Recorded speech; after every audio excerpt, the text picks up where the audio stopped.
And I see how all these things, each and every one of these good things that I've said about this movie, is a problem to the critics. The critics who, apart from their socioeconomic background being mostly middle-class white males, whose views obviously couldn't be in alignment with every single audience member around the world. These critics are people who just watch a lot of movies. And so much like their socioeconomic backgrounds, this is a feature, not a problem. You want your resident authority figures to be constantly consuming and learning things, new things about what's happening in whatever field. However, this does lead to a bit of numbness from them. What is cool and spectacular to an audience that already has a vested interest in these characters and story points, and perhaps an audience that doesn't watch that many movies and go to the cinemas that often, is perhaps boring, trite, and perhaps even insulting to someone who has studied the form so much and so well that they can probably point out every picture frame, every plot point as a copy of a copy of a copy. So what really triggers them in a positive way is nuance, innovation, invention, something that actually pushes and advances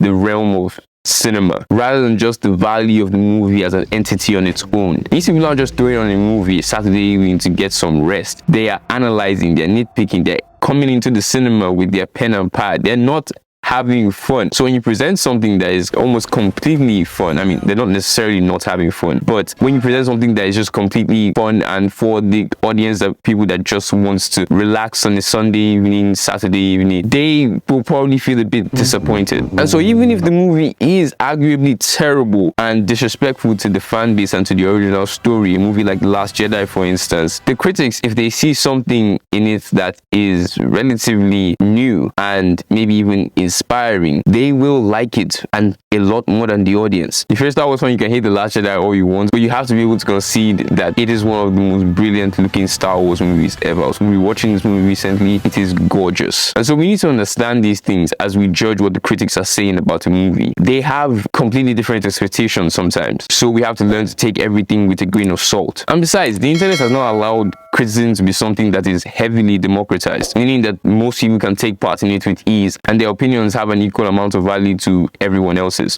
So thank you very much for tweeting, if you still do that despite all the controversy. And this is all very important to understand why the critics and the audience can easily disagree. To understand the messenger sometimes, it's just important to understand. Now, going back to the critics and their madness, there is a conspiracy theory that the companies that own Rotten Tomatoes actually manipulate the scores of certain movies to create an us versus them effect, setting the stage for the critics versus the audience. It's a very effective way of getting people in mass to do things that you want. You see this in political rhetoric, you see this in inspiring soldiers as they're going off to war, which is essentially what happens between the critics and the audience every time they disagree. All out war, online anyway. And then the movie studio gets to choose a side, very likely the side that they think will generate more money, and then fan the flames on that side, very likely with their fans. And so you have a phenomenon like the Mario movie promoting itself as the movie of the people. The audience has spoken is the tagline in their Twitter, if I remember correctly. While a movie with a great critic score like Avengers Infinity War marketed itself as something that the critics consider to be an A-class cinematic experience.